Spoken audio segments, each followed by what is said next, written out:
Welcome to Moving Forward, sponsored by MPW Mocklink TV and Mocklink Internet, online at mpw.org. Each weekday morning, our local talk segment brings you the people who are helping move our community forward. Let's start the show.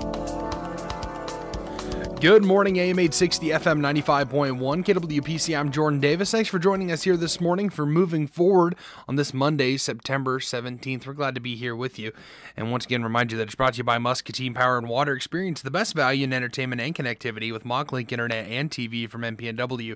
New subscribers save big on TV or Internet, even more when you take both. Learn more at mpw.org. Again, I'm Jordan Davis, and I'm joined in the studio this morning by Pastor Sharon Phillips. How are you, Pastor Sharon? I'm doing really good. Thank you. Well, we're really excited to have you on. We're going to talk a little bit about all sorts of stuff. You're with Jessica Faye's Closet, and there was also the Jessica Piney Memorial Ride was just Saturday, right? It was just on Saturday. Yes, it was. If you want, we can talk about that for just a moment. We'd love to hear how it went.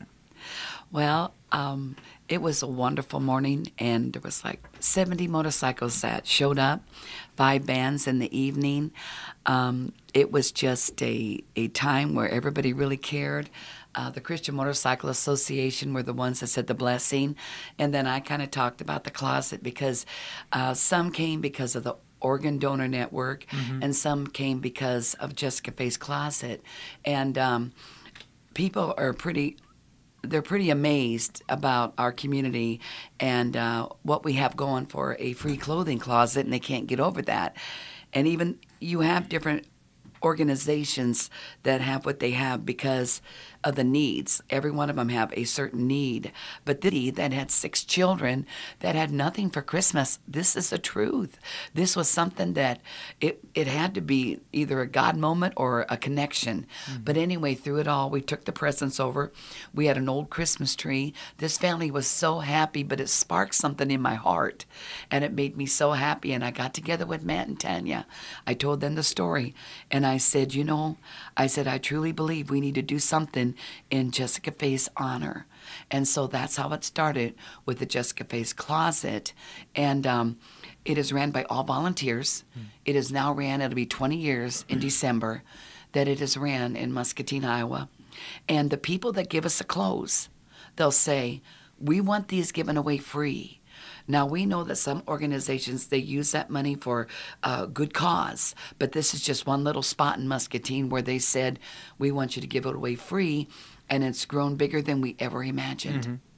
That's incredible. What an incredible story.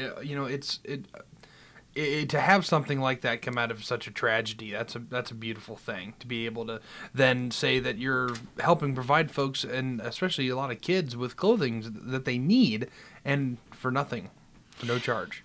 And that's what happened when we've moved to different spots. It's Pearl City Outreach and Jesus Mission, sometimes because of finances. And, you have to get off the ground to anything you ever do, and you can't give up. And when we moved to 401 Mulberry, I was in there one day, and that's something else that sparked my heart. I was in there one day, and it was Great River Days. And I had just went in for a moment to check see if there was any phone calls that came in. And I was there, and a little girl came in with her grandma, and the little girl said to me, and we had collected some back to school items and some shoes and different things, and one lady had sent some really nice shoes, and I was sitting there, and I will tell you, I was kind of tired, and I wanted to go home because you know how you just get busy. And the little girl looked at me, and I said, well, is there something you need, honey? And she said, can I have a pencil? And it was like, that's all she wanted. And her grandma said she had nothing for school. So I got up and I went into this other room. Her shoes were torn. She had tennis shoes on that were torn. And I looked at her shoes, and this lady named Shannon had sent so many shoes to us. And I found a pair of shoes that were silver, and they had glitter on them. And they fit her, and she danced. And it did something to my heart. And we were able to give her some school supplies. So for many, many years, we ran school supplies out of there, shoes, anything we could do. And now a lot of wonderful people in the community are doing the same thing. So we just kind of do a corner where if somebody falls through the cracks or they can't get help, we'll just go ahead and help them with whatever they need. That's awesome. Yes, and that was another thing, is that kids can come right off the street, or they can call or come over and get an outfit for school, because a lot of those children we were feeding at that time were telling us that people made fun of their clothing. In this day and age, it's not so much.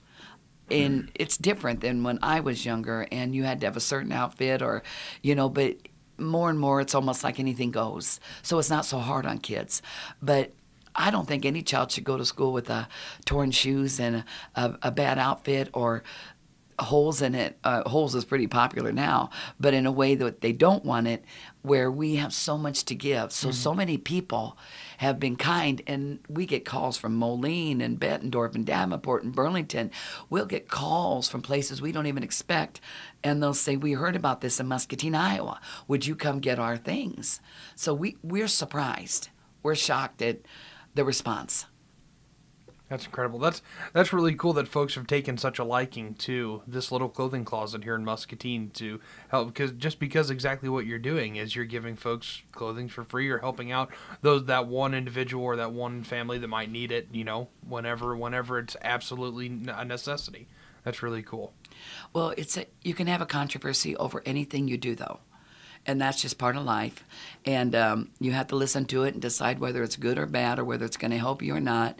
And you filter it out. And, there's some that will say, I don't like you giving away anything free. And they get pretty upset about it.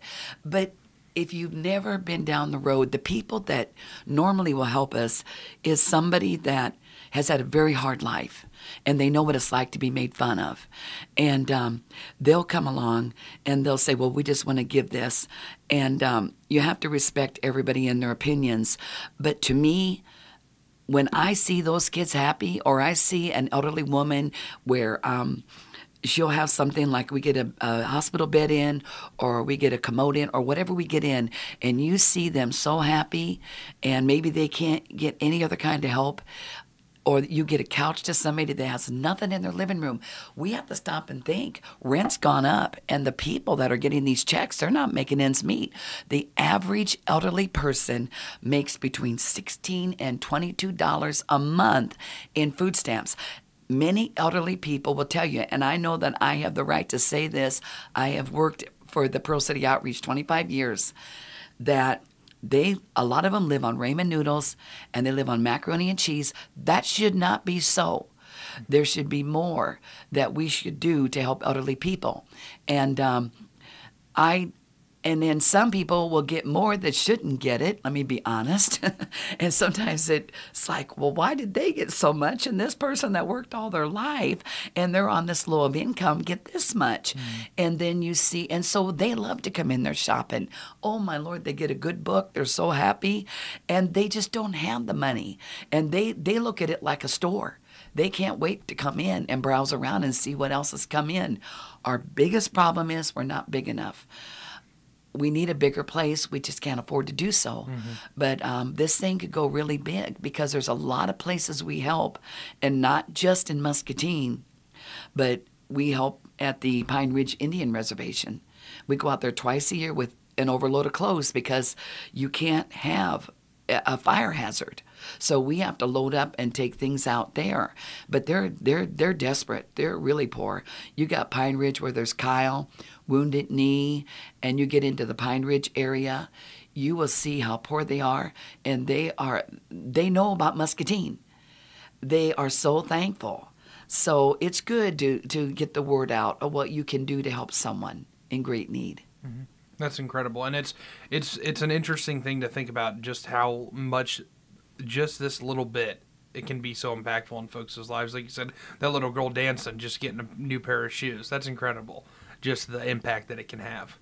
It really made me cry. I was moved. I didn't even realize it. Those children have helped me. You know, we ran a program for 3 years, and I do want to say this. We ran a program for 3 years where we went to Jefferson School and picked up children. I took them on. We had a little yellow bus, and a lot of the kids that got on the bus, they had it hard in the area. And a lot of kids that we fed, and we fed their parents. And at the outreach, when they stand in line, it's kind of a shameful thing to stand in line to wait to eat. And we'd have line that would go clear back around from the side into by the window on the front part of Mulberry. And many of those children we'd never seen come back. They have come back to see us, but every one of them, they had jobs. Wow. It was hard for them. And sometimes the parents, there's different things. People get upset. They get upset because some could work that don't, but some are really having it hard. And we had many working poor. We had some that kind of take advantage of the system that you have to weigh it all out, though. Do you throw away feeding just because there's a few? You want to help them because they have a right to eat. You're dealing with people in society that are on medication, and you can ask any doctor. Some of the medication they're on, if they don't eat with that medication, they could go berserk and hurt someone really bad. We've even had them come in the outreach where they're acting up.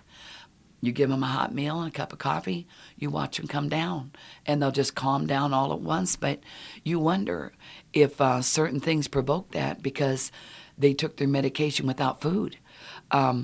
It's a known fact. You could bring a doctor in here and they'd tell you. I've talked to them. So there's a lot of reasons that you need it, of what we do. And then you have the controversy of different ones that come in, or you get accused of things, and you just have to go with it. You have to realize, I'm doing this because I had a second chance. I'm doing this because I feel like God wanted me to do this. And we just want to reach out to a people and help them. And nobody should go hungry in America. Absolutely not. They say 1 out of 6 children go to bed hungry. That should not be so. But people work as hard as they can. But you can go into, just because I've studied this for 25 years, walked into homes, dealt from the rich to the poor. I've gone into middle-class homes where their refrigerators are empty because they're the ones paying the highest tax dollars. They're the ones that are, they've got the raw end of the deal. That's what I feel. Credit cards are maxed out. They're doing the best they can. But it should be to where we should be able to just not just go after one certain people. I feel like the middle class have got it hard. But I feel like the people we work with or people we deal with, we need to keep working with them to get jobs, to help them get back on their feet. But there are some that they're just so destroyed in their minds from the drugs out there that you say, what do you do with them? And they've closed down so many of the mental hospitals. I couldn't believe how many mental facilities have been closed down. I was gone, and I didn't get to meet up where I heard Fred Hubble was in the community. And I heard and read that he wanted to open up some of these hospitals again. Oh, I hope they do. Even I was talking to a police officer that told me they were closing down a lot of the juvenile delinquent places that they were keeping children. So what are we supposed to do with people? And I think that's a cry in our community and everywhere across the United States. We want to help them, but we want to help them get better. We want to help them get on their feet. And there will be some that will just pass away this way. You still got to love them and pray for them and help them in any way possible. Well, it's an incredible world that you live in, Pastor Sharon. It's an intense world, I should say. There's a lot going on. There's a lot of things that folks should certainly get behind, trying to help figure out how exactly to work through all those kind of issues. So, Pastor Phillips, how can folks get in touch with you, whether they want to get in touch for the Jessica Faye's Closet, if they want to give clothes or anything like that? How best can they get in touch with you?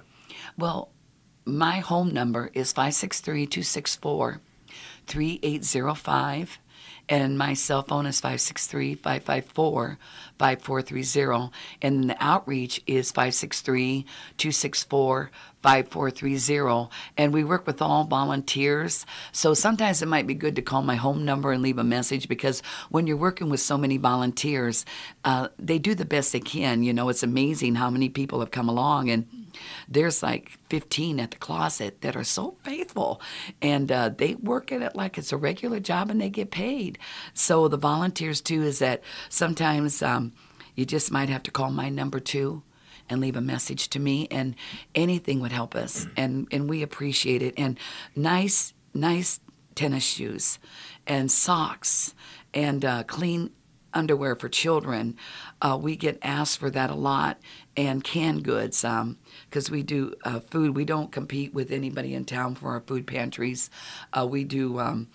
We do food pantries because we can go till 9 o'clock at night, but also you have a wonderful food pantry in our community called, the County Relief do a wonderful job. Oh my Lord, those people are so grateful. And then you have Presbyterian Church, they feed on Sunday, and Loaves and Fishes at MCSA, they feed on Saturday. So people will say, we cannot believe that you have a hot meal every day of the week for people that are hungry. Salvation Army at noon does 3 days a week, and people just say, we can't even get over Muscatine.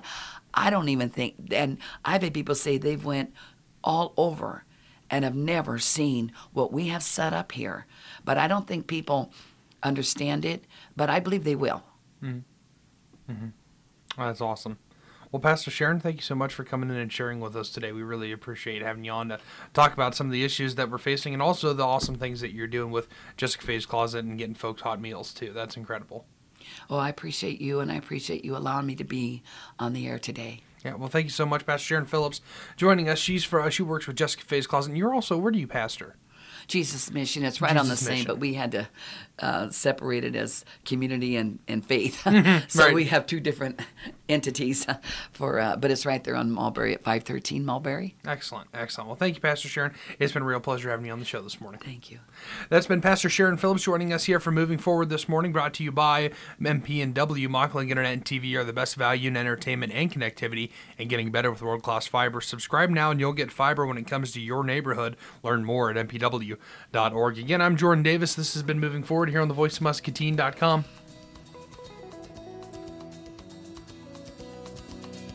You've been